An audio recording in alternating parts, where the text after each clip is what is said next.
Okay, folks, I think it's time for us to get started. On behalf of the Samuel Proctor Oral History Program, which we're right upstairs if you're not familiar, welcome, and thank you for coming out tonight. My name's Ryan Morini, I'm the Associate Program Director here, and I just wanted to make a few announcements about upcoming events before we start the actual program. First, on Monday, which is September 24th at 4 p.m., the Asian American Studies Roundtable with Dr. Derek Chang will be in the Matthews Suite of the Rights Union on the 4th floor. This is part of Asian Kaleidoscope Month, and it's put on by the Asian American Student Union. So it's a roundtable to promote ethnic studies here at UF. Please consider going out to that, especially if you're a student here. There will be a celebrating 60 years of desegregation event put on by the African American Studies program next Thursday. So that's September 27th at 6 p.m. in the Rights Union second floor auditorium. There are a couple auditoriums in the Rights, so make sure you go to the right one. And the event will include Evelyn Mickle, who was the first Black graduate of the College of Nursing, Funmi Olorunipa, a student activist who enrolled following the One Florida executive order, Jocelyn Padron Racines, who was the first Latina student body president just a couple years ago, and Dr. Mark Villegas, who sought to establish an Asian American Studies certificate in the early 2000s. These are conversations that are really important to maintaining historical memory here at UF, and they are very powerful stories, so please consider going out to that as well. Our Mississippi Freedom Project will have a panel roughly around October 17th. We're going to announce details soon, but please keep an eye out for that as well. And SPOHP will also be holding an event about the Institute of Hispanic Latino Cultures called the La Casita Encuentro, a public dialogue on the past, present, and future of a community institution. That will be Wednesday, October 3rd, so in a couple weeks, at 6 p.m. in the Usler Hall atrium, which is really beautiful. It's in the Women's Studies building, second floor. It's really nice, wood floors and all that. A lot of natural lighting, which is not something you can say on most of this campus, but it'll be a really great event. We have the first and second directors of La Casita and 2 faculty members who tried to establish a Latino studies program here in the 90s. And they actually put together a formal proposal that was rejected. So again, these are very important conversations to have. Lastly, event-wise at least, we would like to make everyone aware of our African American History Project Symposium, March 21st to March 23rd. That'll be a Thursday through Saturday. To celebrate 10 years of our African American History Project. We've collected over 650 interviews in that time, 500 of which, transcripts and all, are going to be publicly available online, which if you've ever transcribed, you know it's a lot of work. And these are a lot of stories that really need to get out there too. Black history in Florida is just severely underrepresented in the written records. So, I can testify to the power of these stories. I did a lot of the interviews. I've seen a lot of them come in, and it's really important. So please try to be there as well. We'll have a number of national speakers, including Dr. Curtis Austin of the University of Oregon as the keynote speaker, a number of distinguished ethnic studies professors here at UF, a number of community members locally, and some of the alumni of the African American History Program. Lastly, there are a lot of volunteer opportunities, especially, but not exclusively, but especially for students with our African American History Project, Latinx Diaspora in the Americas Project, the Veterans History Project, the Florida Queer History Project. There's a lot of opportunity to help us with the work that we do. So if you're interested, please stop by. Again, we're right upstairs, like just right up the stairs. And so lastly, I would just like to introduce our host for the evening, Seyeon Hwang, who is a fourth-year doctoral student in urban and regional planning here at UF. She's interacted and worked with refugees who've resettled in the urban areas of the US and the UK since 2010. As an immigrant herself, she has passions for understanding the unique experiences of refugees and building cities as a safe and accessible space for refugee communities. Currently, she's working on doctoral research that studies the role of refugees and their relationships between urban planning through their oral histories and partnership in transforming Jacksonville into a multicultural and more inclusive city. And she's working with SPOHP and with World Relief Jacksonville on those efforts. And Seyeon has, well, for the sake of time, I'll just say 2 masters as well as a BA in political science. So she's and she's just a tremendous person, I know from working with her. So thank you very much. Please welcome Seyeon. Thank you, Ryan, for the introduction. Okay, thank you, everyone, for coming all the way to our event today. As Ryan introduced me, my name is Seyeon, and I have been spearheading this project that interviewed refugees in Jacksonville, Florida, and also includes a public program component, which is something that we're doing today. So I very much appreciate you all for taking your time to come to our event today.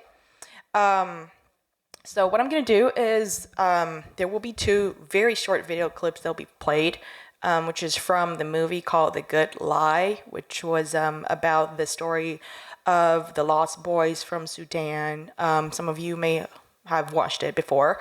So I'm gonna play those short videos, and then we're gonna come back. Okay. Right. So I hope you enjoy these 2 video clips from the movie The Good Lie that features the stories of the lost boys of Sudan, which is a colloquial term that refers to 40,000 boys that were lost during the Second Sudanese Civil War between 1987 and 2005. Interestingly, I was able to familiarize myself with the scenes like this during the project, during the interviews that I did with the refugees in Jacksonville, just because these are the kind of experiences a lot of refugees go through on a very general basis. So a lot of the people, when they come to the United States as refugees, it is very common that they just come with holding just the IOM bags in their hands without any luggage. And a lot of refugees have shared their very interesting anecdotes about learning how to drive, which would sometimes involve being chased on the highway by the police because they were not speeding enough, or sometimes because they had too many people in the vehicles, or sometimes because they were practicing to get used to their driving routes all the way to their workplace, just by following the buses that they would normally take, and then get again chased by the police. So there are a lot of these are very I would say just a few examples of the experiences that the refugees go through, and I sincerely hope that by attending this event, by the end of the event, you'll be able to get a better understanding of the kind of experiences that refugees go through in the United States. Okay. So I would like to start by introducing our panelists. This is how today's event is going to flow. We'll be touching on 3 different themes. The first being the theme of displacement of the refugees, and the second theme will be on resilience of the refugees. And the third theme will be on making it home in the United States, and specifically Jacksonville, because I will be playing 2 to 3 video clips that have been edited into a short video, followed by short discussions with the audience and also the panelists here, okay? So to start, let me introduce the panelists today. Basma is the lady in the middle, and Basma is from Iraq. She came to the U.S. in 2010 as a refugee from Iraq. She was an engineer with the Ministry of Oil within in Iraq, and she has been very active in the refugee advocacy community. She's now a refugee event organizer with the Florida Immigrant Coalition, while also being enrolled in the college, right? So, this is Jose Sanchez from Doctoral Services in Miami. Jose has worked extensively with refugees and the victims of the human trafficking for the past 15 years, and he's here to share with you all the stories and the experience of the refugees that he knows from the cases from Miami. And lastly, we have Travis, right there at the very end. Travis has been with World Relief Jacksonville, which is one of the 3 refugee resettlement agencies located in Jacksonville, and has been working with refugees on a variety of levels for the past 10 years. And he is now transitioning into real estate industry while still looking for ways to help out refugees in the communities, right? So I'm gonna let you guys give self-introduction so that the audience gets to get to know you better. Okay.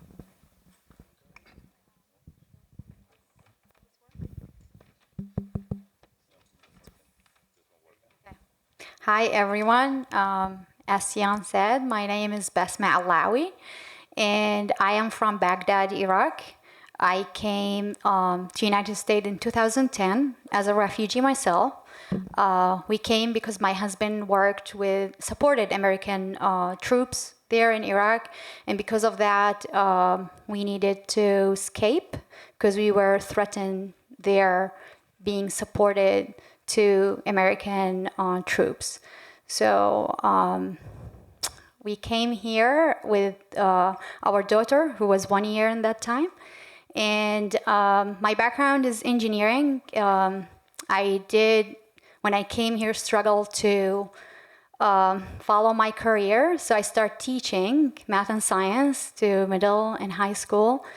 And in the same time, advocating for refugees, people like me who lost their career, lost their families, and trying to be welcome in the new community and in the new country. At the same time, I am the Florida refugee delegate with the Refugee Congress. And I am a student at FSCJ in Jacksonville, studying accounting management, just learning new things. And at the same time, I have 2 daughters now, my own. I am part of the Florida Immigrant Coalition, which is a statewide coalition. We have a 60-member organization, grassroots organizations. We have farm workers, college students. We have refugees advocacy group. We have immigrants advocacy group. When you always try to expand, we all around the state. And thank you for having me here today.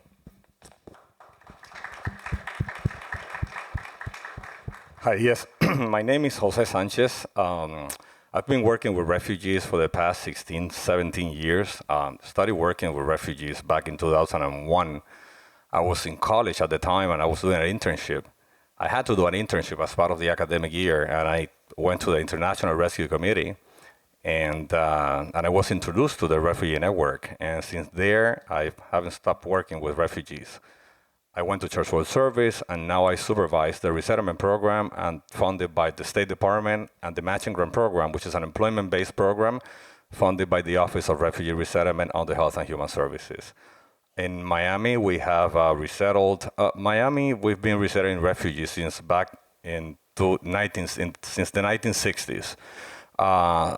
Since the Cubans fled the Castro Revolution at the time, and then from there on, in the 1980s, we had another influx of Cubans in Miami, Morial, and then in the 1990s, when the coup d'etat in Haiti with Bertrand Aristide, we received a lot of Haitians, and most recently, we've been resettling refugees from basically from everywhere, from the Far East, from Burma, Myanmar, from Vietnam, from Afghanistan, Pakistan, Iraq, Syria, Congo, Uganda, Somalia, Ukraine, and from Latin America, from Colombia, Honduras, Guatemala, Salvador, and Cuba. That's basically the work we do, and we operate in 3 counties: Miami-Dade County, Palm Beach, and Broward. And thank you for having us here today, especially during this week, Welcoming Week. And it's the Refugee Week, and it's not a good week for the refugee program. And since we had the presidential determination on this week, capping the refugee admission to 30,000 refugees for FY 2019. But anyway, this is what we need to do. We don't draft policy, we follow, policy, but it's our right to advocate for refugees. So thank you.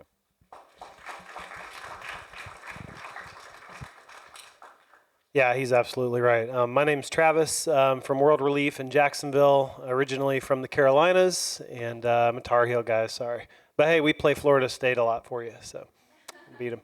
But yeah, I got involved in refugees back in 2000, probably 2010, I guess. I was a youth minister there, and I got my youth group involved with serving refugees and volunteering, and I probably didn't know as much as the next guy about refugees, but I started to meet them, and it became more than just serving or doing something good or volunteering. I felt like I became a part of that community.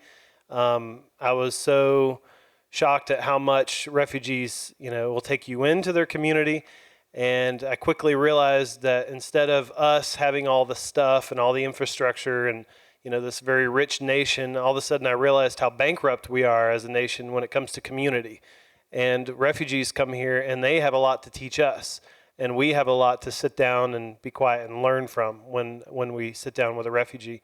And so I was massively humbled when I started to meet refugees, and they completely changed my life. Long story short, they offered me a job there, and now I do community relations there, church engagement. We have a lot of local colleges that we serve, and every now and then we get reached out to by universities of Florida and the surrounding areas. So we love these types of partnerships and anything we can do to sit in front of people and tell you the truth about refugees. Because if you're just getting your news from the news, you're probably going to be lacking a lot. And we're here to tell you who refugees are and how best to advocate for them and serve them. So thank you all for coming tonight.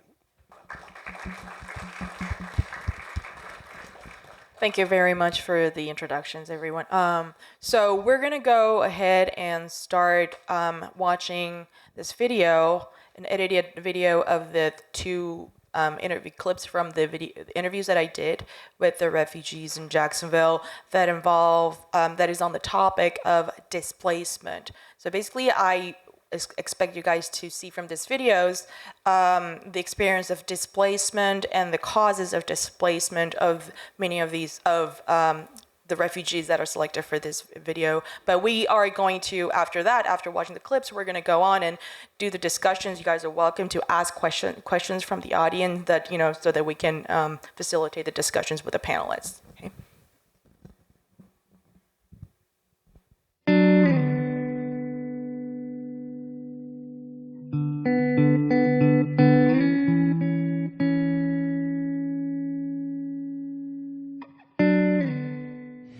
Well, actually, no. I never want to leave my country. I was 15 back then. 2002 or 2003. You know that lady, Aung San Suu Kyi, right? Mm-hmm. She was in town. Mm-hmm. We were a teenager. So, we participate when she has like a speech to the general public and stuff. So after everything's done, she was leaving the town. Then we, as usual, the cop start asking too many questions. Mm-hmm. And we have a bad experience with that because my uncle, he's the party leader in the township level. Mm. Prior to 2 years, she came to the town, and he's a politician, so he did a lot of politic thing, and he got arrested and for no reason, and then he ended up his life in prison, and then he died in there. So the cops start asking questions. So my mom said, "Hey, it's not good time to stay here." So she said, "Well, you have to leave." So I went to Malaysia. I think it's 2003 or 2004. I don't remember exact date, you know. Then that's where the hot thing is coming, because we don't have any passport. We can't get a passport. Even if you want to get a passport, you have to get a lot of paperwork from local authority. Go there, go here, get all the paperwork and stuff. Not like today, you know. Today people's was a lot easier than before. So we get into Malaysia. I work like several different places, restaurant, get games rooms and things like that. And as you know, we don't have any paperwork, so we get arrested. Then we spend almost a year in prison. Luckily, I didn't get wiped my ass because, sorry for my language, because I was underage. Back then, if you were illegal, they arrest you. What they call it, that they beat people in prison for it, like Singapore did, you know. Oh. You know what I'm talking about? Yeah. As a punishment. Punishment, yes. I didn't get it because I was underage. Oh. So it was lucky. But we see a lot of people in the prison, they can't sit, they can't lay down, you know, they can't even wear pants because of that. For several months, it was bad. So I don't remember his name. He was in the prison, and he came to the prison, and they asked if we can get you out. Do you want to be out? I said, hell yeah, why not? You know, we don't want to be here for a long time. So they ask our story. They make a case, and then that's how I get the refugee status. So I get out from the prison. I spend several months outside, and that's where we get a call from UNHCR. Hey, we're gonna settle you at the U.S. So I say okay. So that's here I am.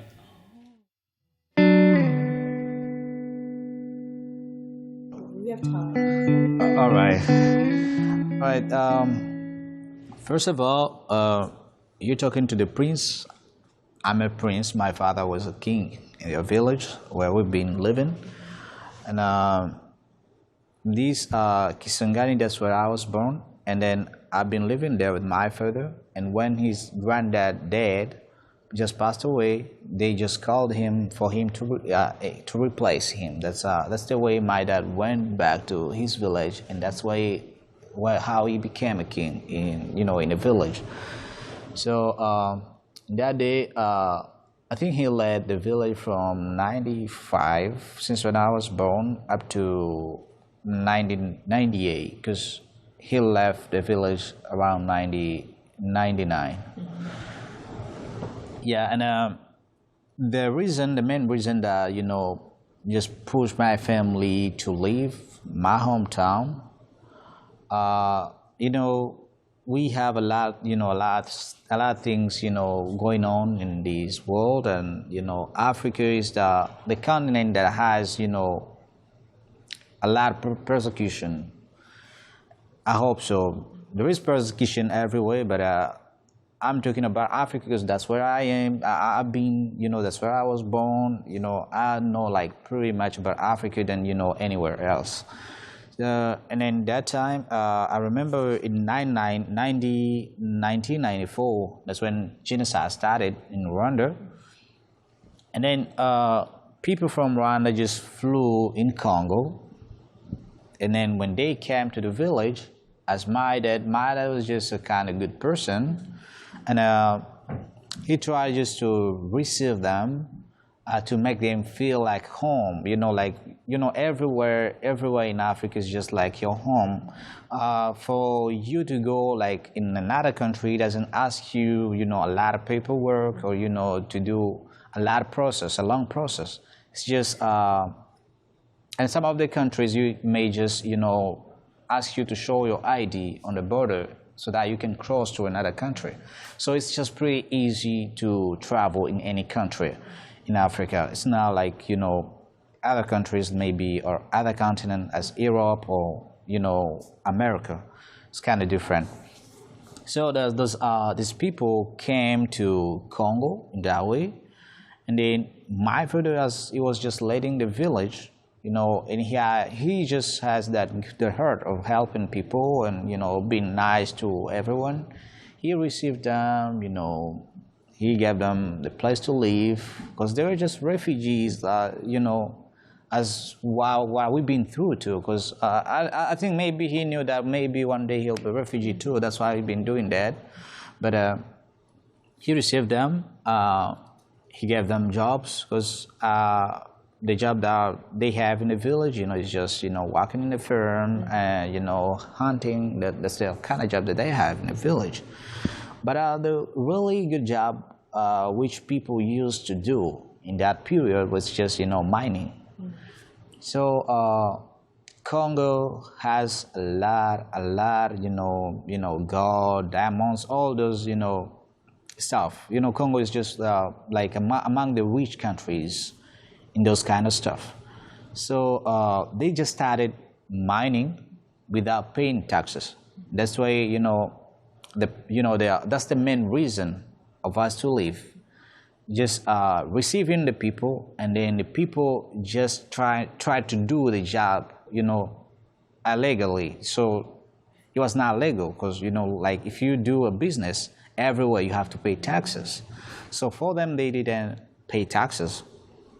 And then a lot of people, all the village, the people in the village were just, kind of heated, sad, or, and mad on my father. You're the one who received these people. That means maybe you're not even a Congolese. You're around these two. Now you're trying to receive them. They're just not breaking all the rules. And, we're not going to let them do this kind of stuff, And he tried to handle the situation as a king, but he couldn't make it happen because, he didn't want to hurt, the people. Those refugees, he didn't want to hurt them, and he didn't want to hurt the Congolese, the people that he's leading either. He was just like in a dilemma. He didn't know what to do. So at the end of the day, he just said, okay, I will just try to make them understand that they have to pay taxes, and that's it. He tried his best. He talked to them, but finally, they didn't understand. They just kept doing the same thing.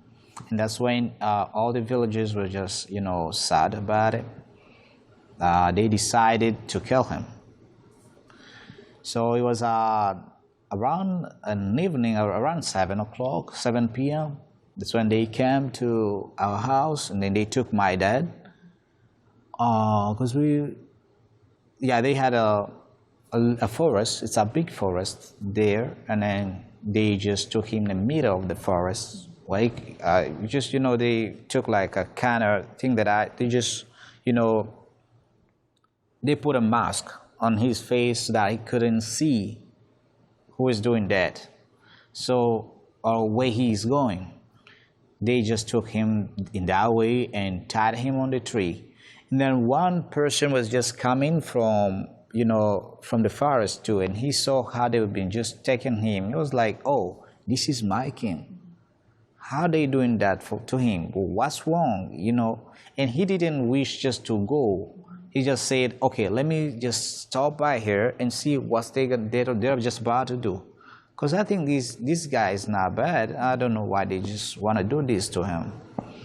So he waited, but that was not the right time for them to just, to accomplish the work that they were supposed to do, because their mission was just to kill him. So they couldn't accomplish what they need at that time.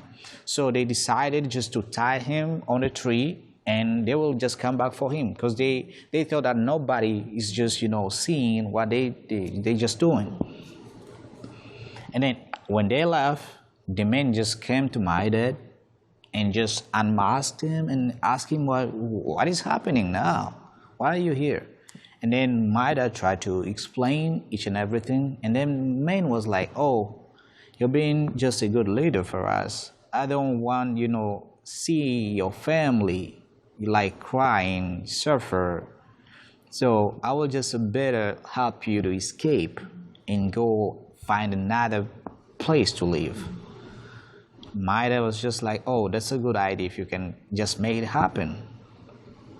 Then the guy just took my dad, came, where we were at, in the village, and told my mom to not take anything.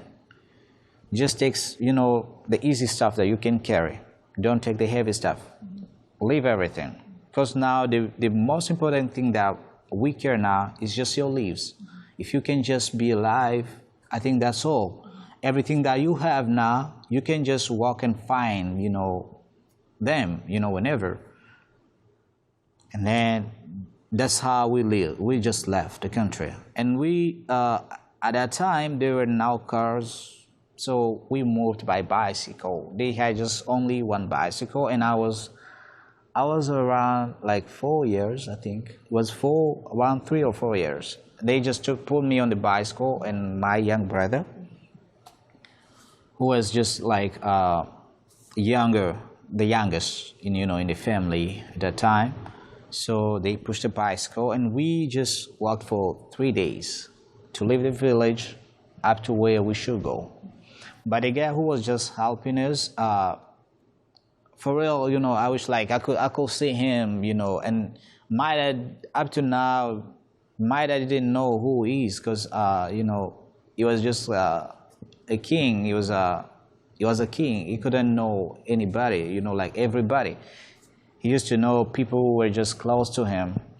But we reached at the river, the Congo River, because, the guy just decided to leave us there. He said, okay, this is all that I can do. I cannot cross the river. I tried to do my best, and I still have 3 days to go back to the village. So, I just wish you a good luck, and that's all I can do for now. So, I think we just crossed the river using those, wood boats. I don't know how they call them, but just like boats. So that's why the way that we use to cross the river. And then after crossing the river, I think we walked like 2 other days. Yeah, and then after that, they found the truck. The truck was just, doing what, I don't know what business they were doing. And then the driver decided just to help us and, give us a ride. And that's the way we reached in the city called Bukavu. It's in South Kivu. That's another province.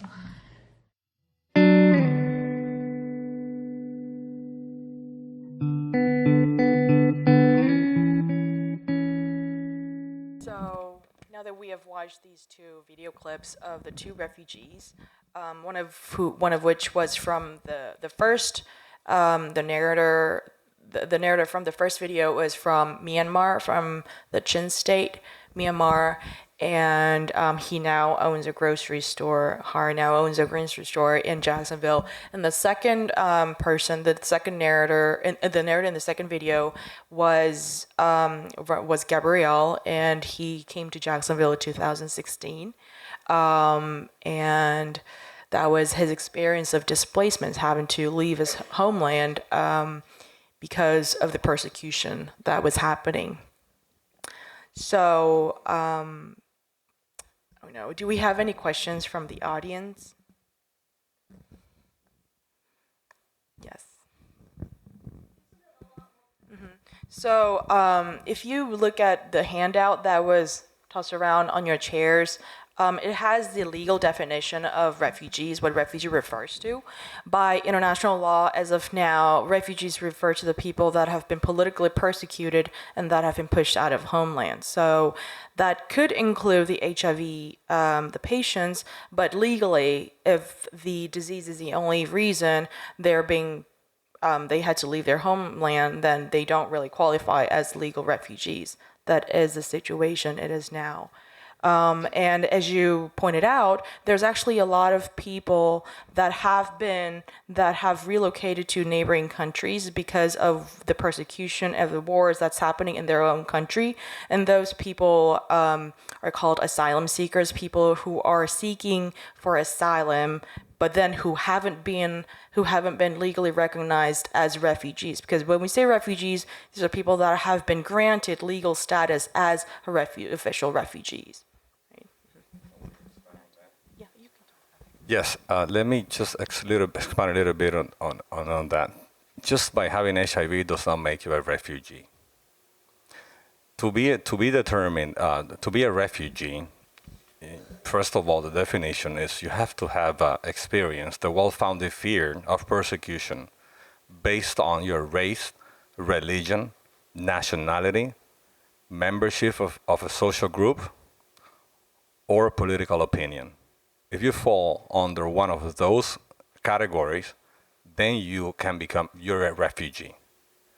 Once you're determined to be a refugee, and in this case, UNHCR, and I've done interviews in the Caribbean with UNHCR as well, I've done resettlement interviews. When we go there, and yes, the United Nations High Commissioner for Refugees. Well, when we talk to refugees, we look at three things. The first one is repatriation. Refugees are not in the country of origin. Refugees fled their countries. They were forced to leave their countries. So they're seeking refuge in another country.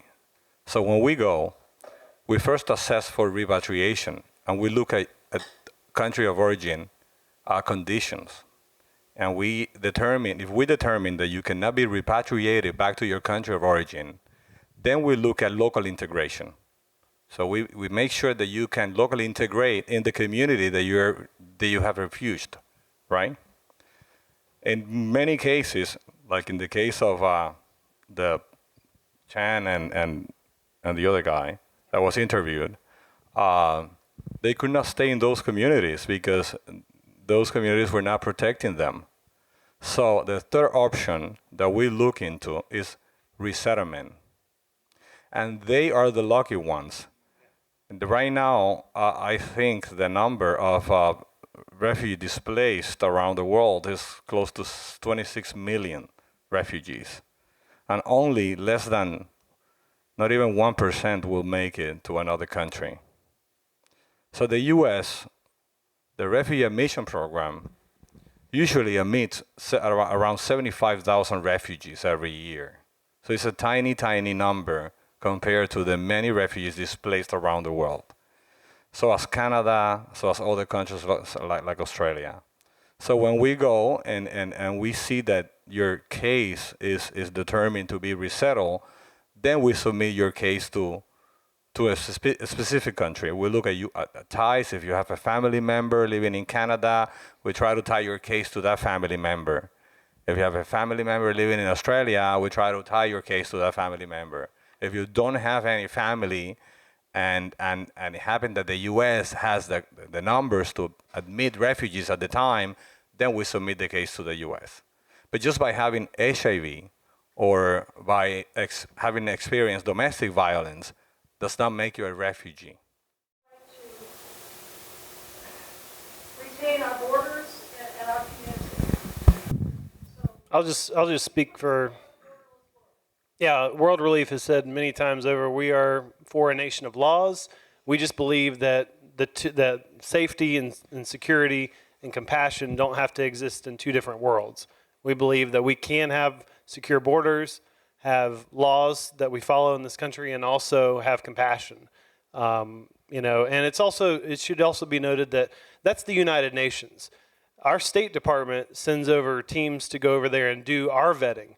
So just because you register with the United Nations, which by the way you have to become a refugee, doesn't mean that you get to go wherever you want. Refugees, every refugee I've talked to will tell you how much they miss their home, they miss their neighborhoods. They don't choose to leave, they're forced to leave. I know both of those guys personally, and both of them miss, things about their home country, but they had to leave.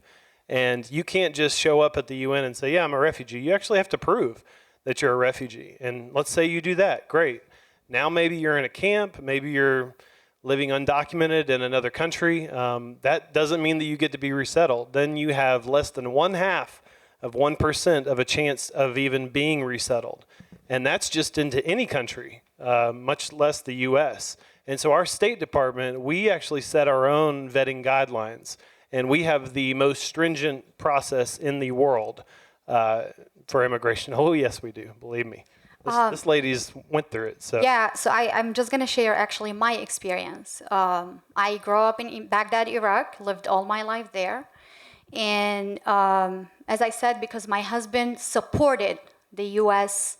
troops in Iraq, we didn't want to leave our country. We didn't want to seek refuge.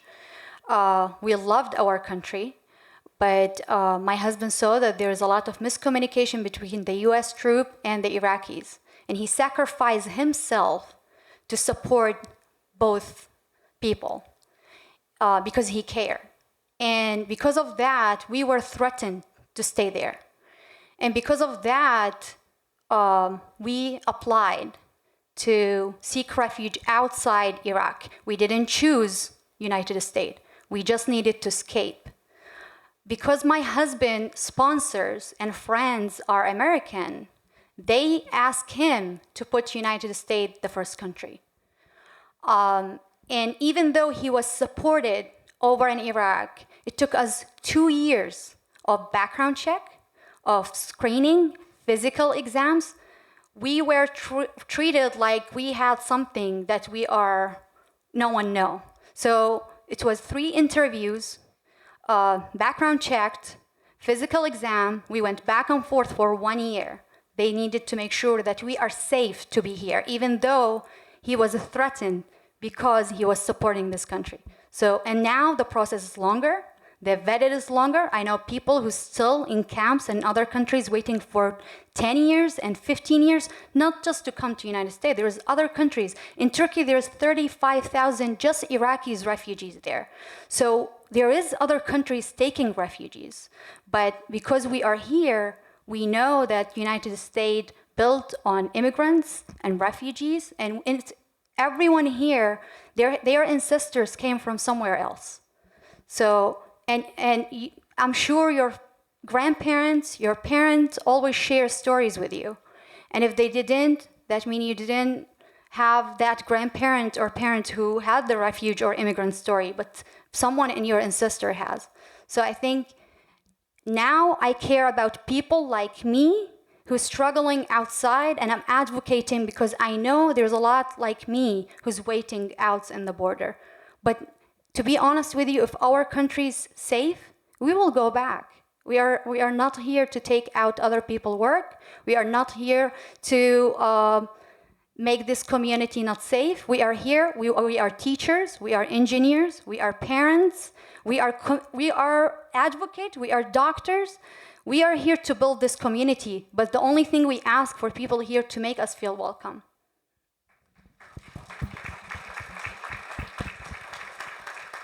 Thank you.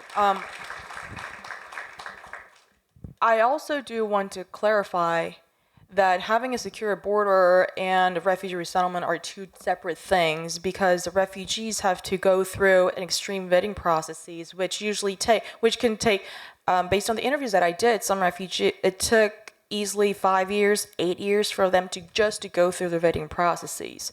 So I do want to emphasize that, and I think we have another question from the. Can I say something before that too? Someone mentioned Europe and what's happening there. We don't have an ocean or a way to bring people that we are talking about who went to Europe. So everyone coming to United States not coming through the water. They are coming through other countries, and they are all vetted as refugees. I'm talking about refugees.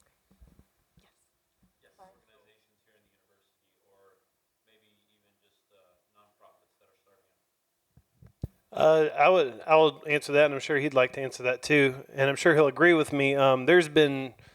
It's been a devastating year for resettlement services. Most are shut down right now, and most are laid off. Oh, nice. So what that's done is it's created a vacuum of experience in that a lot of our staff were former refugees or people with years of social work, and they would speak 5 to 6 languages each, and it's hard. You can't just rehire someone like that with that kind of knowledge and expertise. And so right now I think that you're hearing a lot of the criticism is that, well, we don't want our tax dollars to go to pay for bringing these refugees here. I'll say what our president has said many times: we don't choose to bring refugees. The United States government, for many years for decades, has chosen to bring refugees. Our government, America, the United States, has made the decision to bring the refugees. We don't get to choose who they are. They choose them. They do the vetting, and then they hand us a file, and they say, would you help us resettle these refugees into your community using your volunteers, your churches, your community groups, your mosques? And we say, yes, we will. So we are given about $1,100 per refugee. And that money doesn't go to World Relief. That money is used for that refugee to pay for utilities, to pay for a couple of months' rent, to pay for their groceries. And then our organization gets about $1,000 of that for administration. And that's it. And so we have to make this money stretch to get these refugees employed, to make sure that they have housing, transportation, education, everything that we, want a refugee to experience their first few months here to get them self-sufficient. And so right now, those resources are very low. Our staff numbers now, as a result of all this, are very low. And I'll tell you, our office, we're relying on volunteers like crazy. I mean, we don't have the staff to take people to appointments. We're still offering services. We just don't have the staff to do it now. And so, you know what, if the government, if funding is going to be cut, then our answer is, okay, well, then we need, the public to step up. If we really want to still see refugee support happen, then we're going to have to find those funds privately. Simple as that. So fundraising is a huge issue, and volunteerism needs to be up. Just the other day, we didn't have someone to take someone to Social Security. And so I was like, let's call a volunteer, and sure enough, she went and picked him up and took him there, and the appointment was made because they don't have transportation. They're brand new. Yeah, those are the two things. Donations, especially monetary donations, but also household donations, toothbrush, toothpaste, shampoo. We use all of these things to furnish an apartment because like you saw on the Good Live video, that's so true. Well, not the first part. We will be there at the airport. The employment, yeah, that would never happen. But them showing up with nothing is very common. Sometimes they'll just have a suitcase. Sometimes they will literally have nothing. And so they're starting out with nothing, and it's our job to bring them to a point where they can feel pride, again, in themselves, find work, speak English. We're very hard on our refugees. We say, if you want to succeed, you got to speak English, and we push them very hard. But just like you saw, those two gentlemen, I'm just so proud of them. Xing, actually, I work with him. He started the grocery store, which, by the way, created lots of jobs. He employs people now. He's now a realtor as well. He's actually one of my coworkers, and he has closed over, I think, 20 deals already, which anyone that knows real estate knows that's really successful. And he is also opening up doing taxes. He wants to help the refugee community do taxes because tax season is a nightmare for us in refugee world because of scams, honestly. A lot of our refugees get scammed. So this guy is incredible. And you can't tell me that this guy's a burden on the U.S. economy or in our community. He is a blessing in our community. We love that spirit of hard work, determination, and that is just one story of many refugees. So sorry, I'm talking a long time, but... And can I add something too? So the Florida Immigrant Coalition is part of the really big campaign called We Are All America. And actually, advocacy is really important tool now. I know we have some great organization and churches and mosques and temple who's helping get some refugees started, but refugees now already here and we don't have that many coming. I think advocacy is really important. We always in We Are All America have a sign-on letter. We always try to make this community more welcoming. So please check the We Are All America website, and if you have any question after. But faith leaders, well, what the Bible say, love your neighbors. So, and in the Quran and in the temple, all say the same thing. So who's your neighbor? Well, I'm your neighbor here. So if you really read the Bible, and you just read it and you don't follow it, well, we need to check ourselves. My name is Roberto Munoz. I wanted to thank you guys for coming tonight. It's awesome. The work that you're doing is very important. So I wanted to ask me, as a regular citizen, how can I help? What organizations are there in Gainesville that I could join or help out at some volunteer basis? I would like to know if if they exist, because I don't know about them. You probably do. So if you could just give us some of that information, that would be great. Thank you, Roberto. Actually, if you look on the back of the handout, there's some information on the donation that you can make to one of our local organizations, Welcoming Gainesville, which is also the organization that I've been working with on this project, including holding this event today. So that's one of the things that you can do. And on the first page of the handout, and at the very end, this is something that I wanted to go over at the end of our event today, but there are a few things that you can do as a citizen, as an individual, as someone in the community, as a student. So you can consider doing one or more of the things that's listed on the first page. Okay. And we can talk about that in more detail later. All right, so let's move on to the second theme on resilience.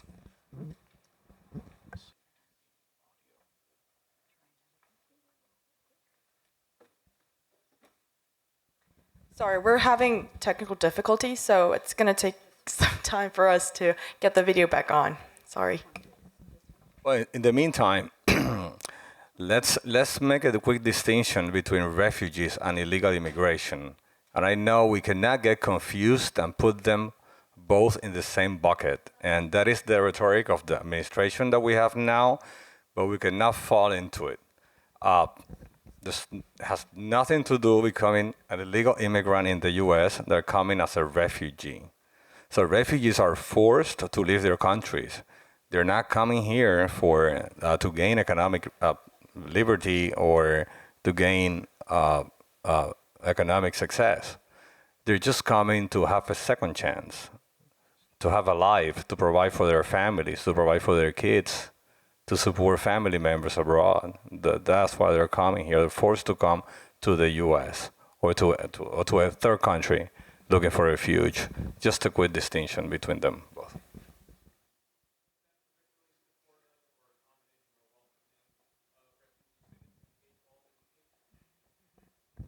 Yeah, I run a summer camp. We've run one for about 8 years, and I want Bosma to answer this too, but we do a summer camp every year. Completely donor funded, by the way. The state doesn't pay it. The federal government definitely doesn't help out with that. It's completely funded through churches and volunteers, and we have put on average between 35 and 50 brand new refugee children through our school, grades K through 12. And we basically take them at their level of English, and we want to bump them up at least one level and prepare them to enter Duval County Public Schools. We figure, it's hard enough to... Anyone ever switch schools when you were younger? That was pretty hard, right? Imagine switching countries and schools and languages. So these kids, they come through, and they're basically leaving either a camp or a war zone. And they're coming into our schools with a lot on their mind.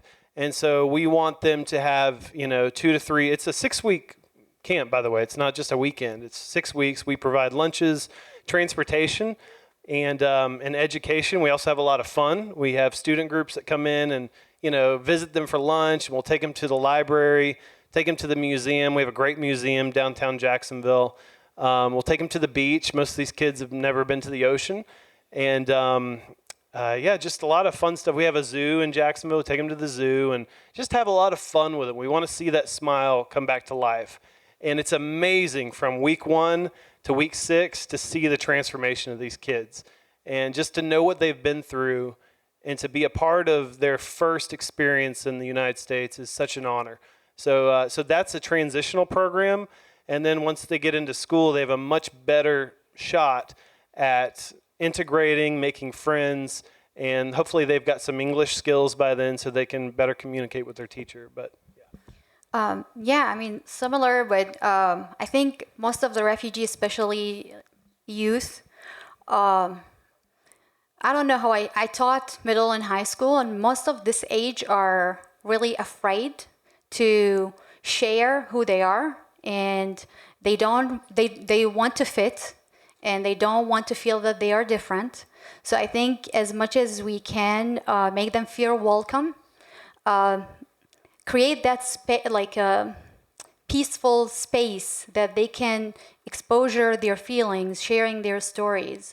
To be honest with you, I am a refugee who I speak a lot out in public, and I try to every time I was sharing something today with Travis, I do when I walk in the streets. Sometimes I get discriminated because of the way I look. Sometimes people call me names. If I feel safe, sometimes I sit with these people and talk, and trust me, as soon as we build that one-on-one relation and share these stories, these people we all have good intention, but sometimes we don't get the right information, or maybe there's a lot of reasons. Maybe we have a bad experience with someone. But as soon as we build that relationship, everything will be different. So I think making the students next to you, if you know that they are from somewhere else, make them feel welcome. Sometimes it's just putting the smile on your face. Sometimes just by, I don't know, sometimes I learn in new languages or how to say hello in different languages just to make people that, okay, I know something from where are you from. Colleges are really important. I mean, I depend on this generation. I depend on you guys. As much as you can support us with sharing the word, spreading the word. Most of the refugees are scared to share their stories. If you can have stories that you can share, people listen to you more than they listen to us. Some of us are still not citizen yet. It takes a lot of time on work and money to be citizen. 3 years ago, I had a class of students who they are all American, and I want to show them how much they should appreciate this citizenship. And we had like a whole project on the process of becoming a U.S. citizen. So we go through a lot. And you are lucky if you were born here. But I think we need to appreciate that this country, what does it mean to be a U.S. citizen? And how you should welcome and be free. Most of the people who come from other countries, they don't know what's freedom mean. So what's being a freedom means? I don't know. I might not know the full term because I didn't live all my life free. So I don't know. Putting smile, saying hi. This is as much as easier as it can be. Signing petitions, calling senators. We are now, the numbers is 30,000. Are we okay with that? If you are not okay, then call your senator, call your elected official, visit their offices, share the stories that you are hearing today, because they're gonna listen from you. You are a US citizen, you are voting in November. So they're gonna listen to you. So please go visit all their offices and make these phone calls.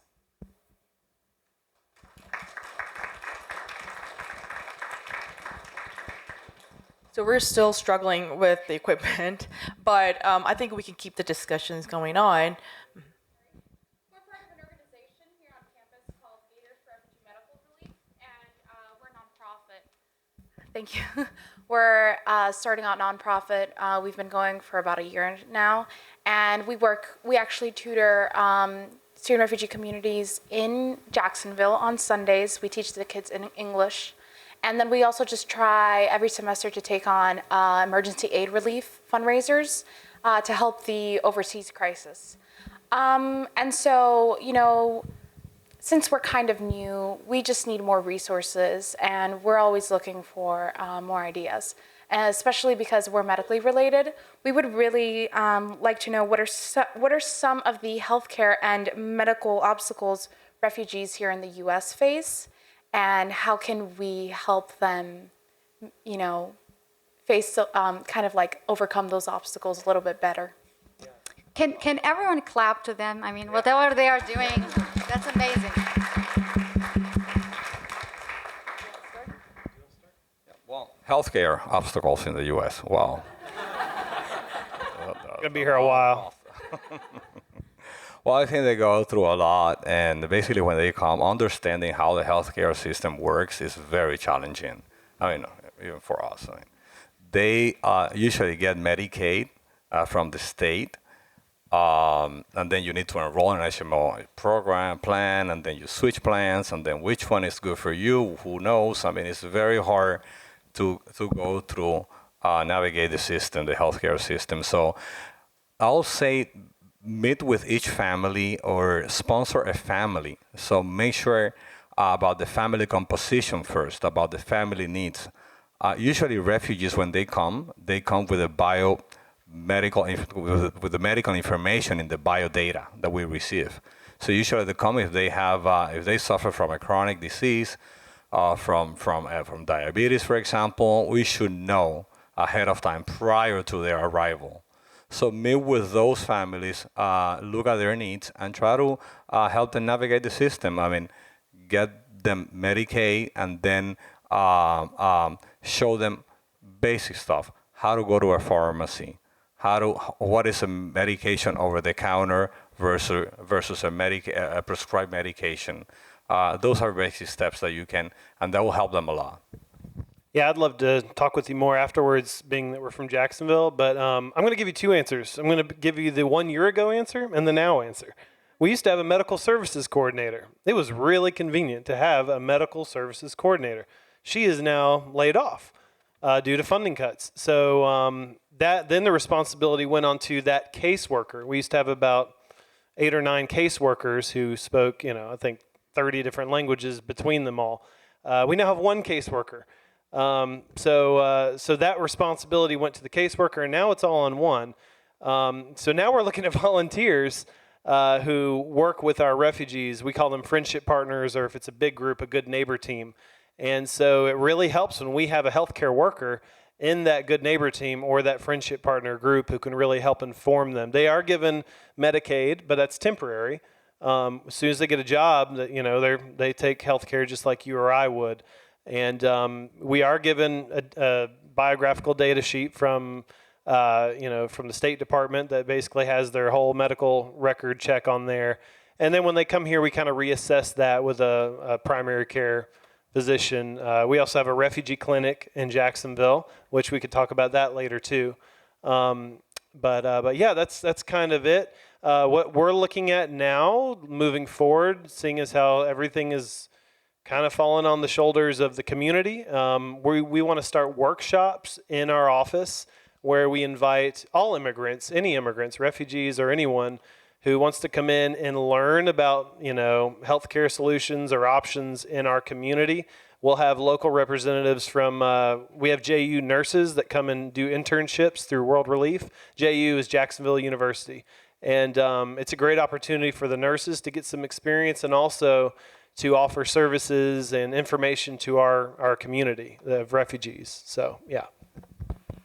I would also like to emphasize the importance and the necessity for the mental health of the refugees, which is actually one of the reasons why the reason why I decided to do this project is because it is widely known that if you speak up about your traumatic experience, then it helps the patients overcome their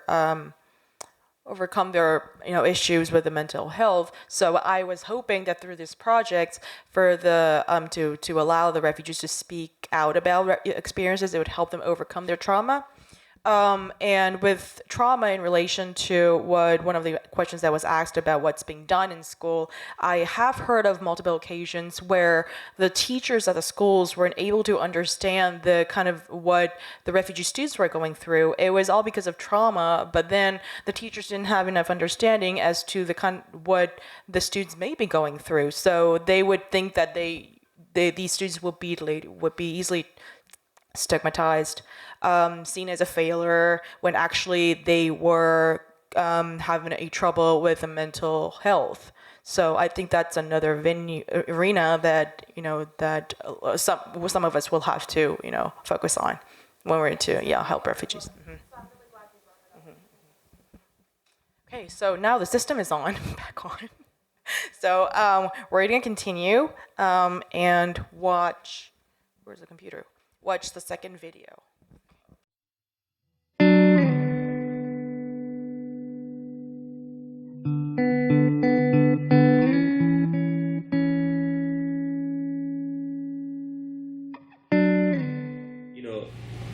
Being in the refugee camp was like very tough emotionally, like every aspect, like you did not have anything, you did not have anything to be proud of, So why I pick USA, because this country gave a worth, okay, now I'm US citizen. So now I'm proud, okay. And this is the first country, that accepted me for who I was, and now I can boldly say I'm an American citizen, and I go everywhere with American documents, and I have now, okay, no one can look down on me. So I picked this. That's it. You said that you went to school in India. Yeah. Can you tell us? Yeah, I went to school in India. I did my studies from elementary to 10th grade in the refugee camp. One of the things that I like about the refugee camp is some non-profit organization called Caritas Nepal. They help us with education. This is Catholic organization, a department of Catholic something, they help us with education. And the teachers were from the refugee camp, but we were taught a little bit English there. So after 10th grade, you had to get out of the refugee camp just for the purpose of education. You were allowed to, if you want to pursue higher education, you were allowed to, ask permission from the camp authority, refugee camp authority, and they would say, okay, if you are going for education, we would let you go. But you have to come back every 6 months or 3 months and report to them, hey, I'm here still, So many people, in the refugee camp, they study in Nepal, not in the refugee camp, but outside the refugee. There were some colleges and universities, and I was kind of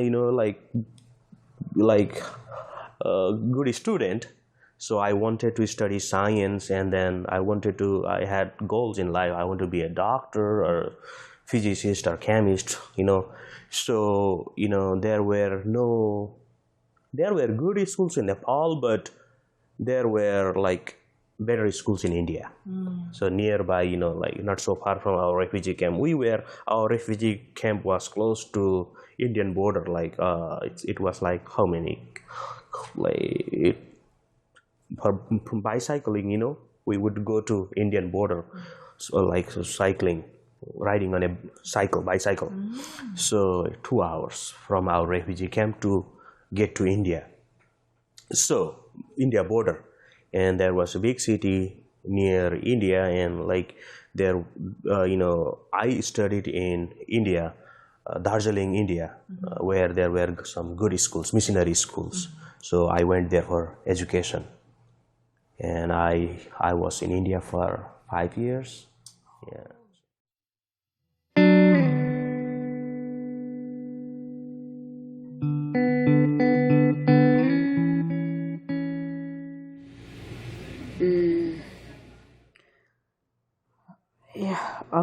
Life in New Delhi. A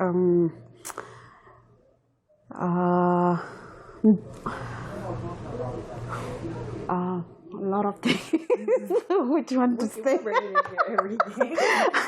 lot of things. Yeah, I was in New Delhi, and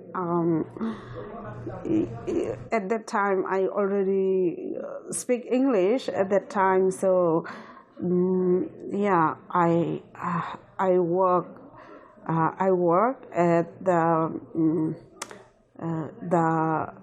implementing partner of UNHCR, which is what the name is called Don Bosco, and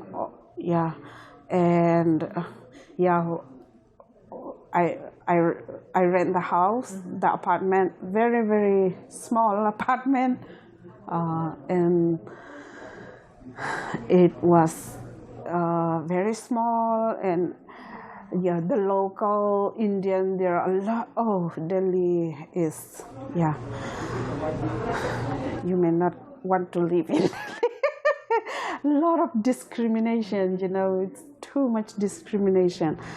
You walk out of the door, you know, you expect to hear a lot of, I don't know even what to say, the hatred, you know, a lot of different words. Yeah. They call us Nepali, you know, Nepali. I don't know at the time why they keep calling. I know that is which is not that word is not like good word. I didn't even know at the time what was it, but then I learned from other people that it was like. They say we look like Nepal, and they think Nepali are a lot of Nepali came to India, and they I don't know if it could be true or not, but they say it's prostitute.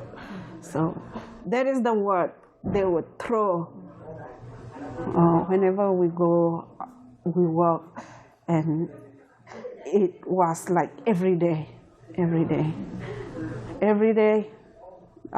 at least 5 or 6 times a day. Yeah, on the way, and also like the landlord, it's horrible. The landlord, yeah, not. A lot of things. That's why I don't know. Can you give us an example? Yeah, because I also work at that UNHCR implementing partner. So in that kind of organization I work. So whenever people have a problem, also they would come to us. Yeah. So. It's very, very difficult. Yeah.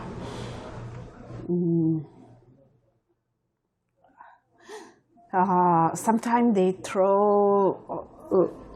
Sometimes suddenly they will raise the rent. They will raise the rent, and then, of course, the refugee has difficult to pay.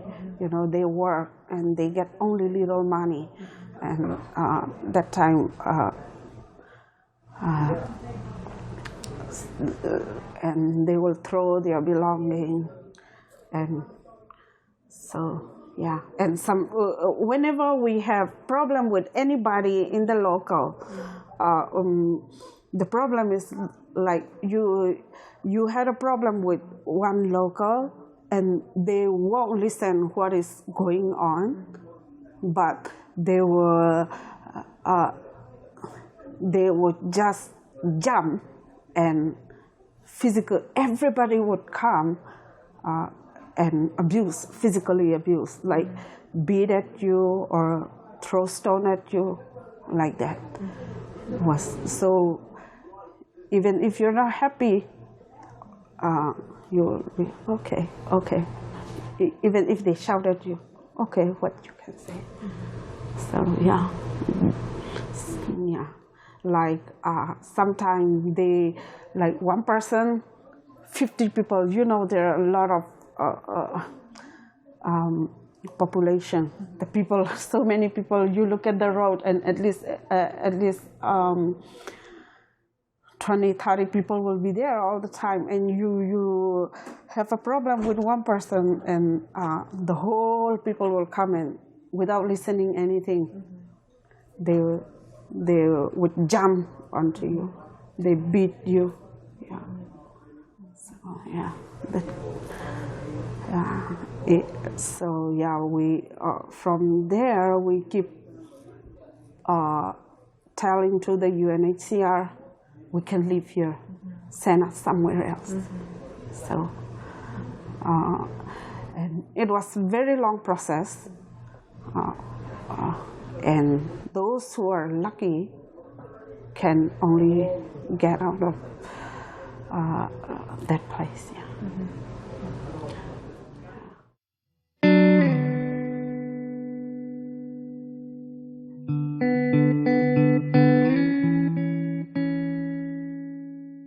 So there were two individuals that were covered in the two video clips. The first being Indra. He's came through World Relief Jacksonville, and he came actually with his brother Robin, and they both live in Jacksonville right now. And the second video clip was of Iron, who also came through World Relief Jacksonville, and so worked at World Relief Jacksonville for some time, but I don't think she's still with us. Yeah, we were able to keep her. Okay. So I guess is she part-time? Yeah.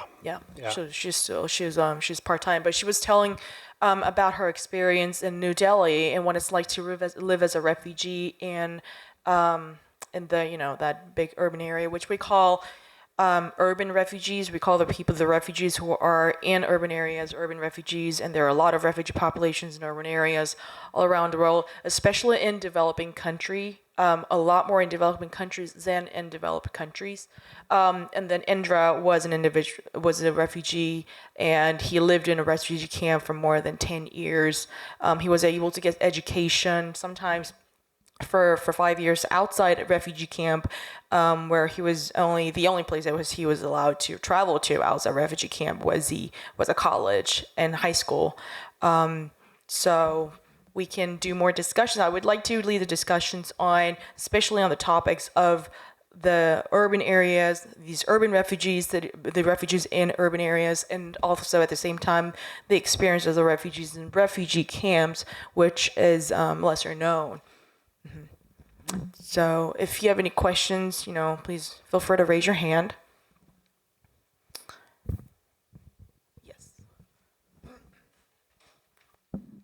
Hi. So let me basically first introduce myself. I'm an international URP student from Jordan, so I am very and closely familiar with the Syrian refugee crisis in the Middle East. My country received, between Jordan and Turkey, we received most of the Syrian refugees displaced. About 3 million Syrian refugees now live in Jordan, as well as being myself half Iraqi, so I'm very also familiar with the Iraqi crisis and all the outcomes of that.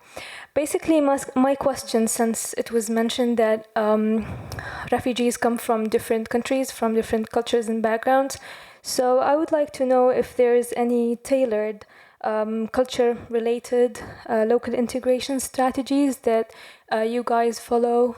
Maybe you can give me some information about that. Thank you. Yeah, so we do training, actually. We have to train ourselves first as an organization to understand what is, and I'm glad you used the word, integration. We use a lot of different terms when we talk about people coming here.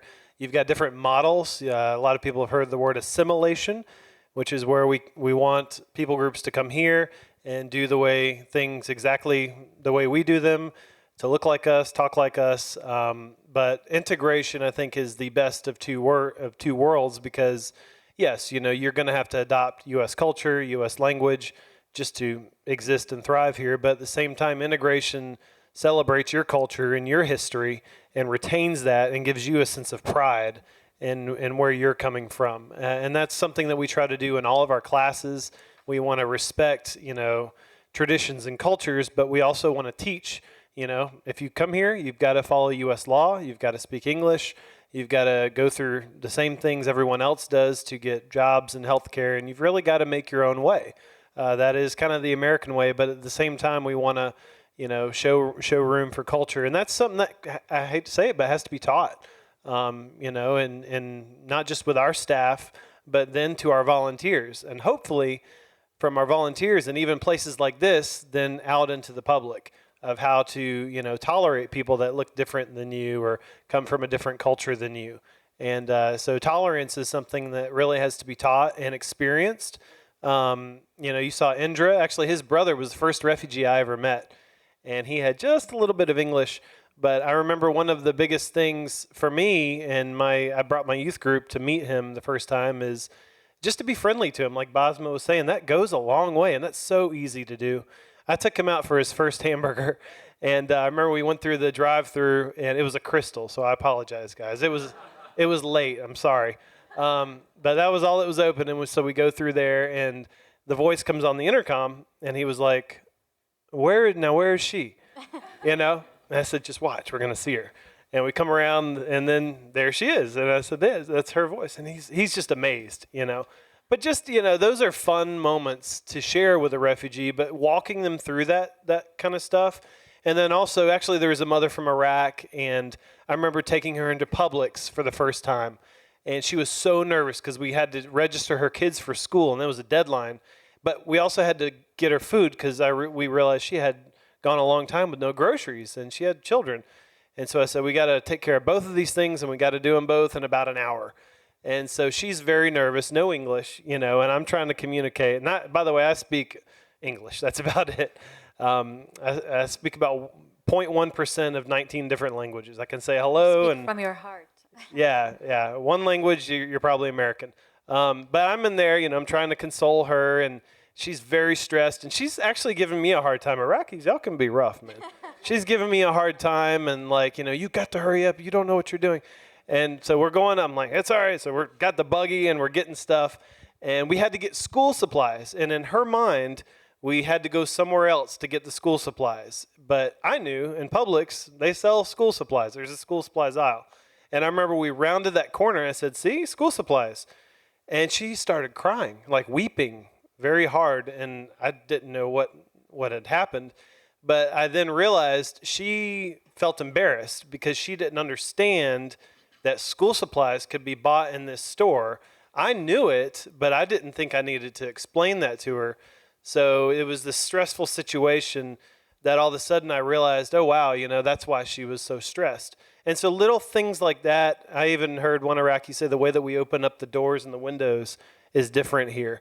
And so the little things like that we can do to help, immigrants understand our culture. I've heard idioms. Is that how you say it? Yeah, idioms. That we have a lot of idioms. Those are kind of like a Sudanese guy came. He said, Travis, everyone keeps asking me. They say, what's up? And I look up and there's nothing there. And so just these little things, that we can easily explain to them, they appreciate it so much. So yeah, that's real integration though. But we got to take the time, and it might mean volunteering, 2 hours, God forbid, 2 hours a week.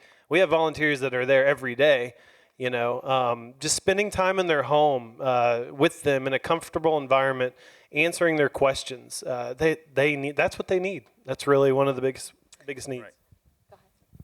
Actually, I just want to share two experiences that happened with me when I arrived here. I was invited for Thanksgiving dinner, and it meant a lot. I have a big family in Baghdad, and I miss that feeling, a big family sitting around a table. And that family, actually, she's Dr. Kaplan from UNF in Jacksonville.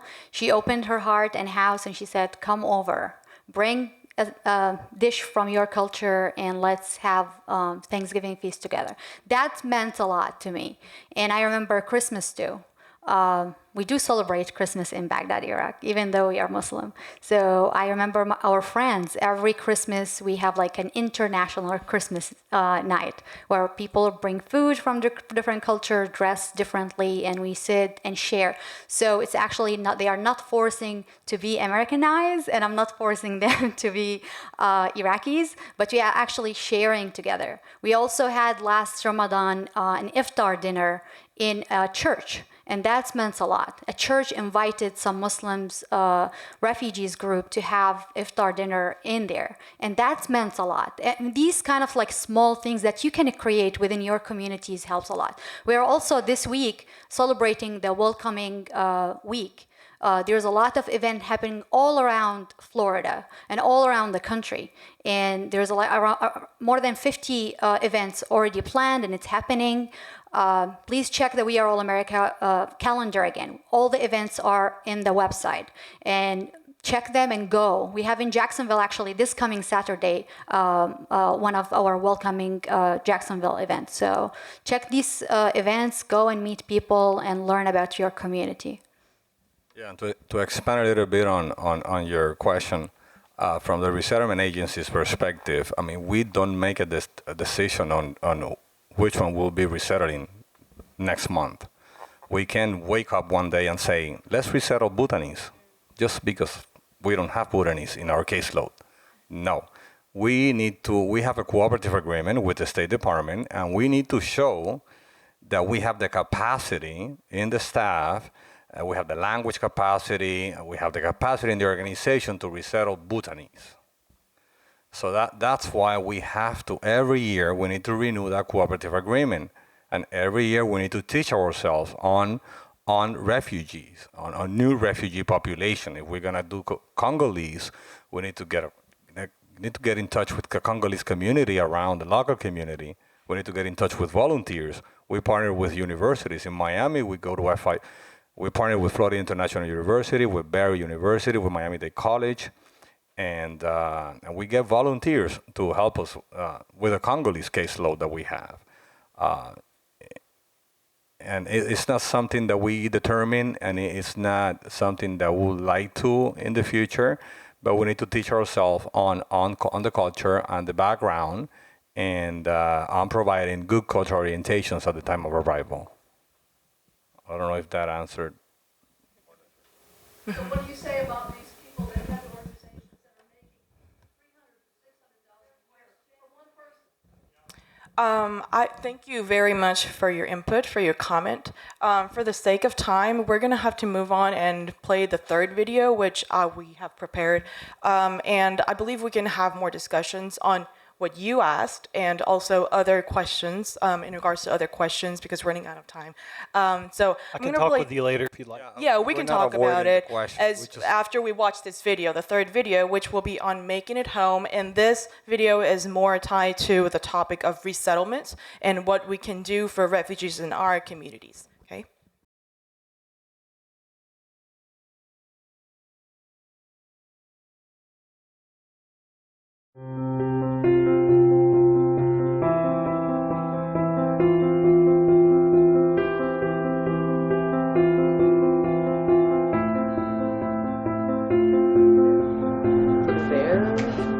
Yes, I lived with my parents until I was about 19. And, you know, due to the culture change and everything, I moved out when I was about 19 and got my own apartment. And I moved back in with my parents, but it didn't work out because it was just due to the different culture. It was a lot that I had to deal with. And I thought just by moving out on my own, it would have been better.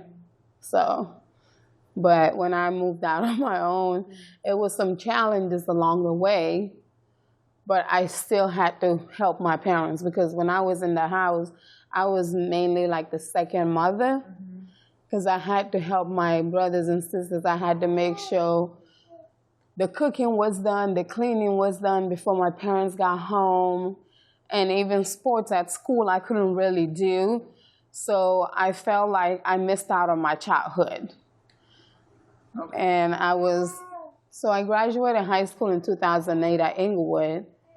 and which was a big accomplishment for me because when I came to America, I didn't even know what A, B, or C was. I didn't know how to ride. I didn't know my ABCs. I didn't know how to ride, read, or any of that, and I was 11. So they put me in the 6th grade, which was challenging because when the teacher used to say, Jacob, what is this? The answer to this, I used to just cry because I didn't know what was going on because the culture was so new to me, and not only that, I didn't know my numbers, I didn't know my ABCs, so it was very challenging for me.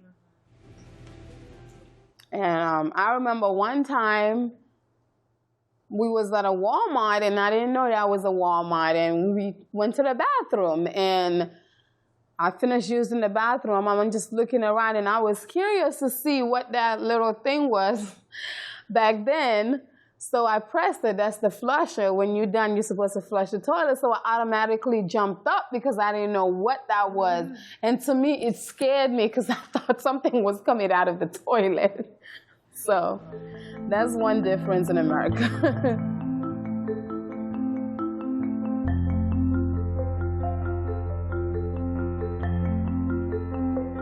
So when, as a refugee, when you get into a big city like this, you don't know where to go, and you don't have any friends. When we first came here, we don't have a lot of current people here, but we don't have a lot of friends who knows to go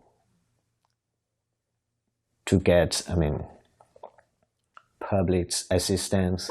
But we have a friend at Southside Baptist Church go and looking for us at the apartment complex, and then they are helping us with to go to the hospital, something like that, and then applying for the public assistance. And that most of our people do not know where to go, and that they do not know how to drive when you first came here, and that you don't know anywhere you have to go. So Southside, it's really helped us to do that, and then they also bring us to church, and then we just build up our friendships same there, and then they are very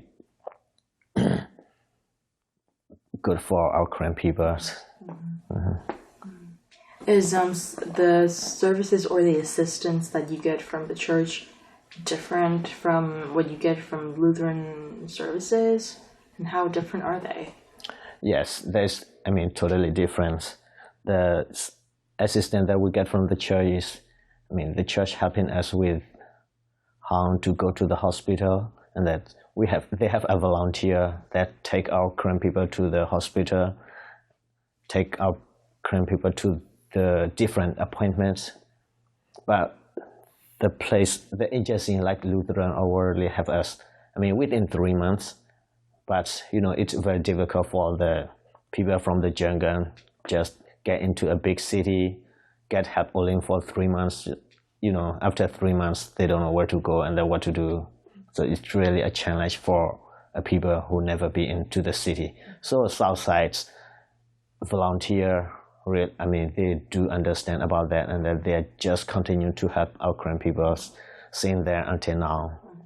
Because people come from the jungle, so they do not have much education, even though they live here. So it's when you are old, it's not easy to get education, and then not easy to learn a language because of the language barrier. So they have a lot of problems, but Southside really helped us with that.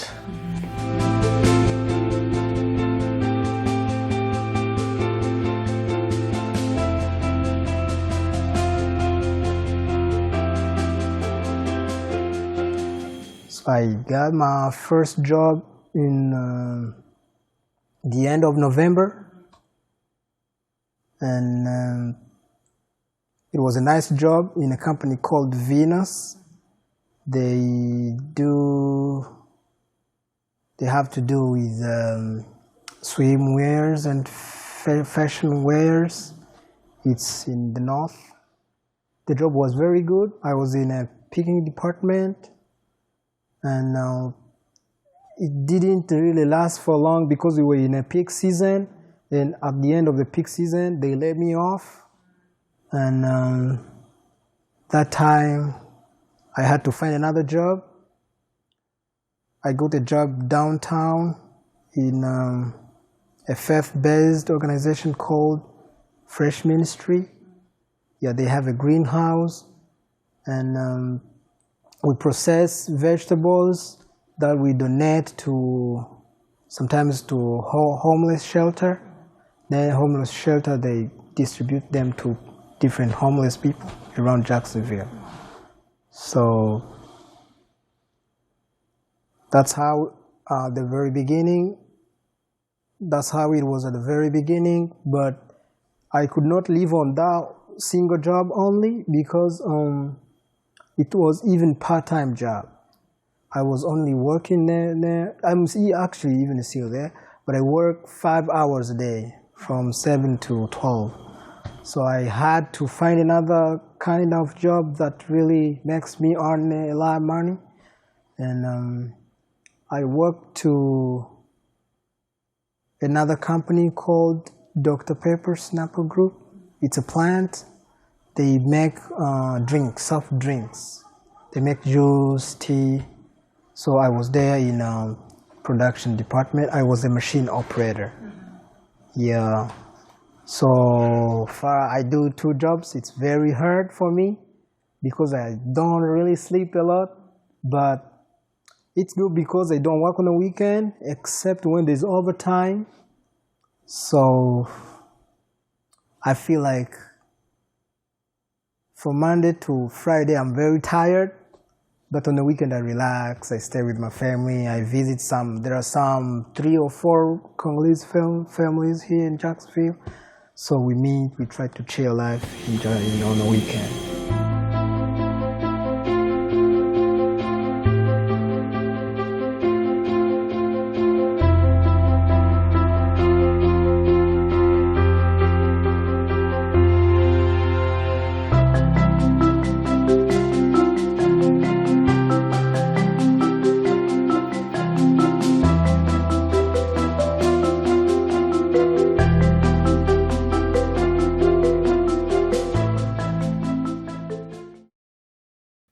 Since we have watched this video that was more on the topic of resettlement, I would like to do some discussions on what we can do in our communities as individuals and also as people, as students at universities, especially in the time when the cap for the refugee resettlement for this year has been set to a historic low number of 30,000, and when the local refugee resettlement agencies are closing down due to the lack of funding.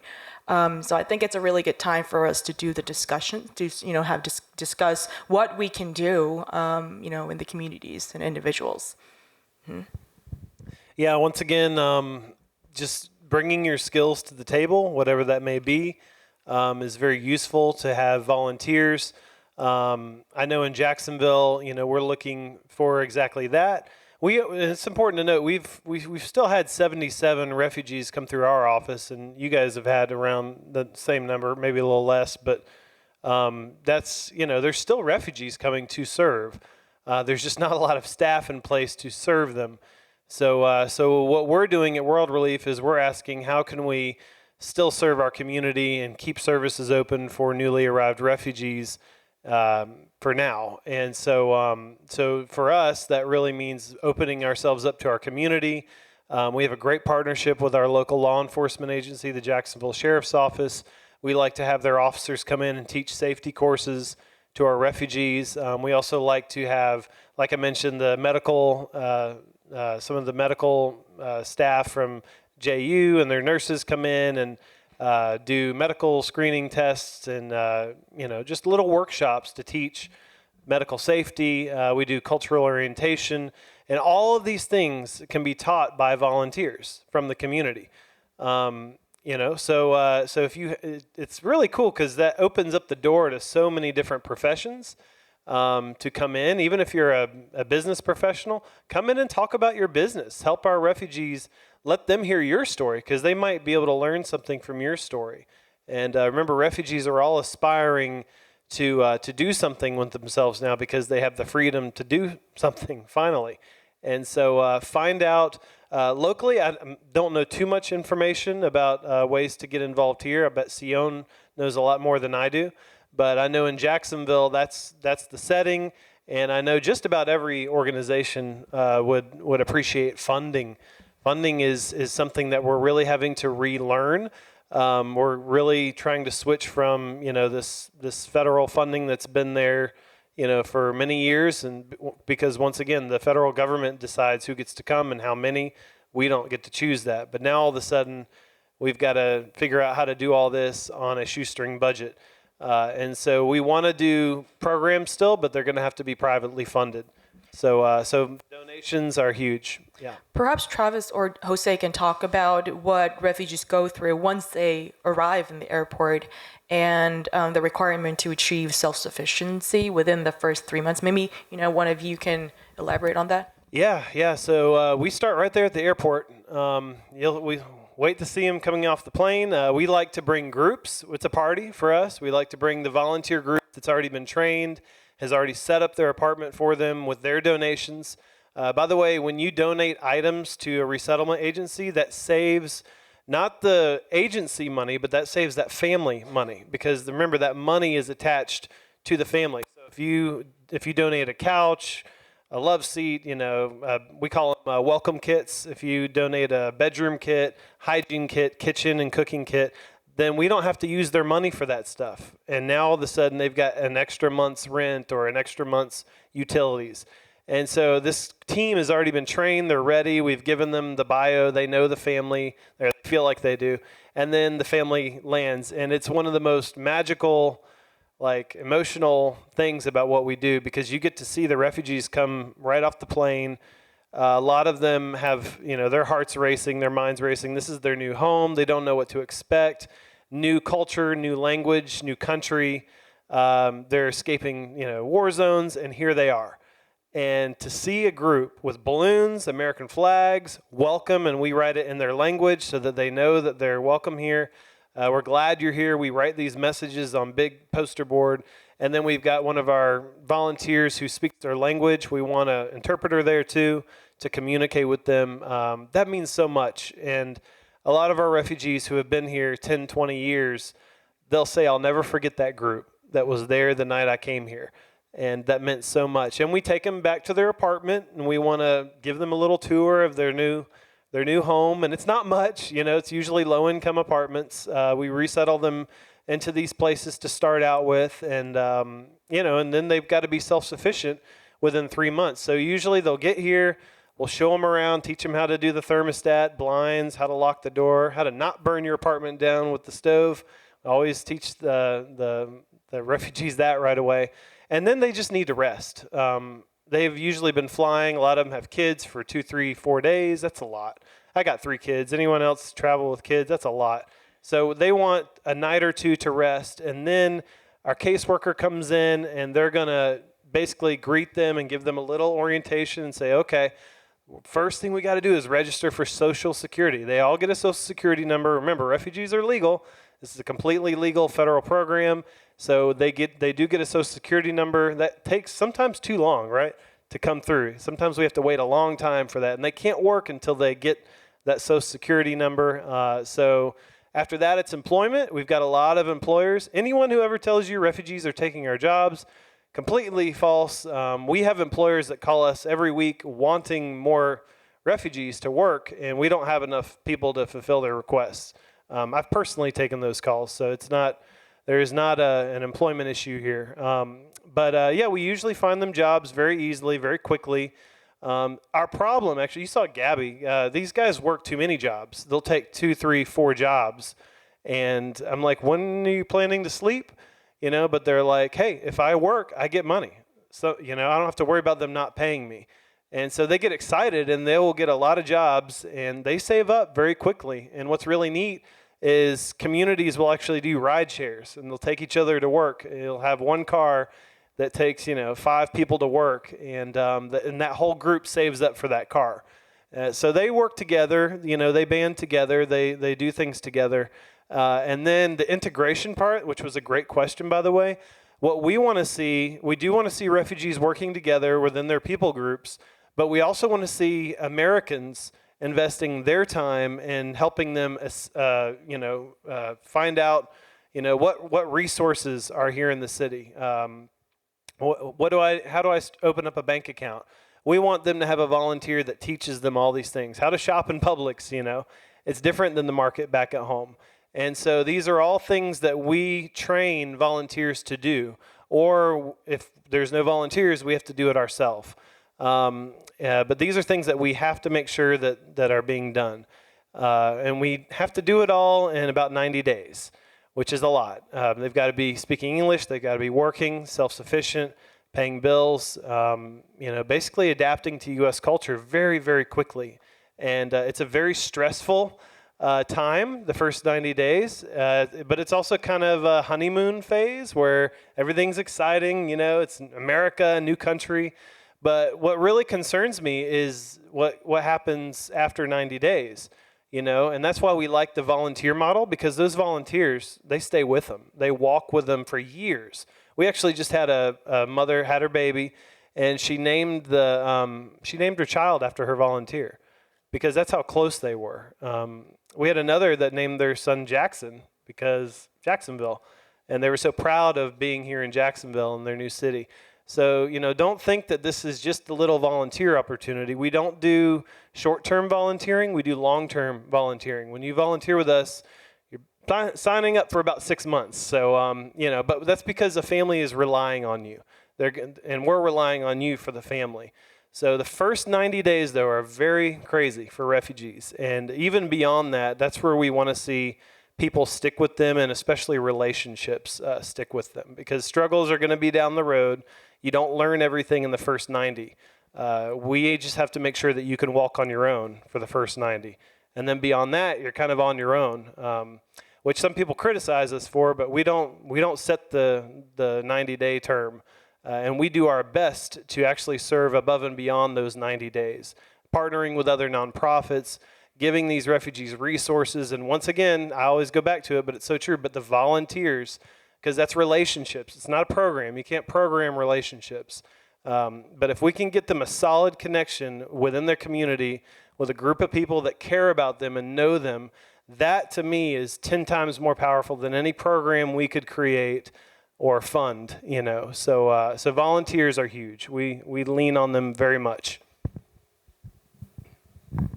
Wow, he covered it all. Sorry. It's the same thing we do in Miami, exactly the same thing we do in Miami. I commend your work in Jacksonville. You guys do a fantastic job. But why we do the same thing? Because we've been trained to do so. We follow guidelines, and that's what the refugee program is about. The welcoming at the airport pickup, the home visits, the 90 days, the follow-ups, employment, social services, access to health care. That's what we do for a living. That's why I said in the video, when you saw the employment person show up at the airport, that never happened. We're going to be there no matter what. We'll be there to pick them up, and we'll have like I said, it's a party for us. So.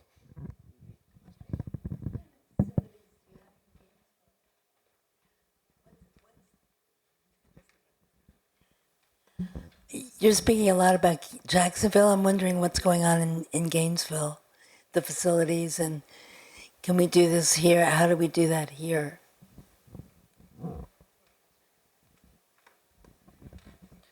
So for example, we're a little stuck too because we've kind of had difficulty just finding refugee communities in Gainesville themselves. So that's why we end up kind of going to Jacksonville on the weekends. I don't know if you know of any refugee communities here in Jacksonville, but we would love to get involved with them. And we would love the hands, we're a nonprofit here in Gainesville. And so we're always looking for volunteers. We're always looking to outsource. There's always something for everyone to do with us. And a lot of students also, they don't know how they can help this effort, right? Especially here in Gainesville. So that's what we kind of try to do. Oh, I'm sorry. Gators. So we're Gators for Refugee Medical Relief. I'm so sorry. I'm like, and so what we try to do is we mostly work with college students because that's where most of our volunteers are going to come from. But And so we kind of pull forth efforts to go out to these communities and serve the way we can.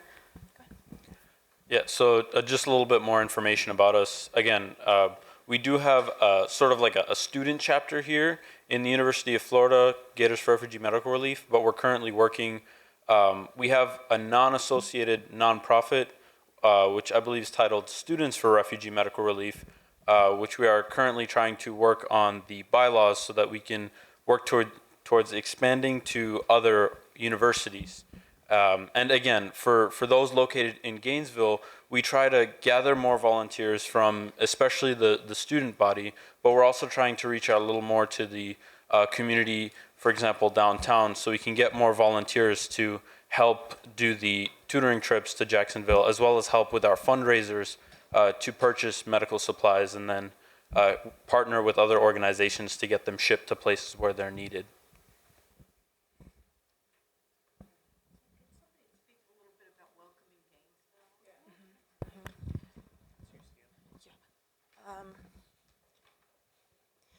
So the thing is, our event was being live streamed. I don't know if you knew, but it was being live streamed online, and the live streaming is about to be cut off because we are running out of time.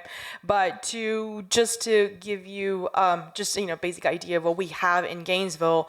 So when these refugees come, when the refugees are resettled, there is a federal agency. There's a federal body of people that meet regularly and that decide where to put refugees in. So it's not like Gainesville can suddenly decide to, just like, all the other, what these people have said, it's not like Gainesville can suddenly have refugee communities. And in Gainesville, being as small it is, I do have seen refugees, but it was really by just talking to a lot of immigrants out there. I would, talk to my Uber drivers, and they would, one of them would happen to be a refugee from Syria, and I would get to know other people, just like it would. But it was just to that extent, and there is no solid community of refugees in Gainesville.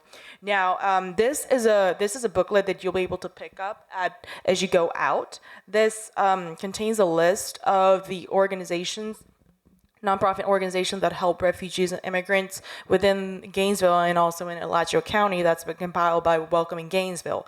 This is a kind of work that Welcoming Gainesville has been doing.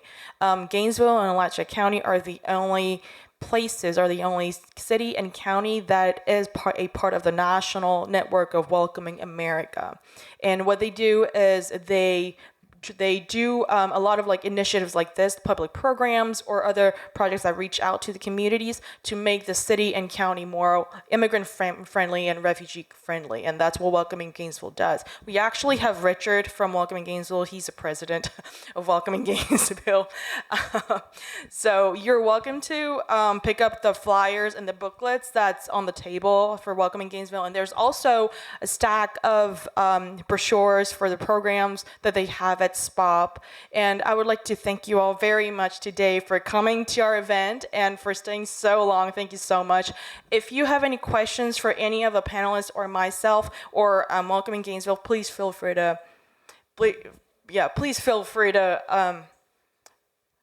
come up to us. And and of course, thank you very much, speakers, for coming to our event.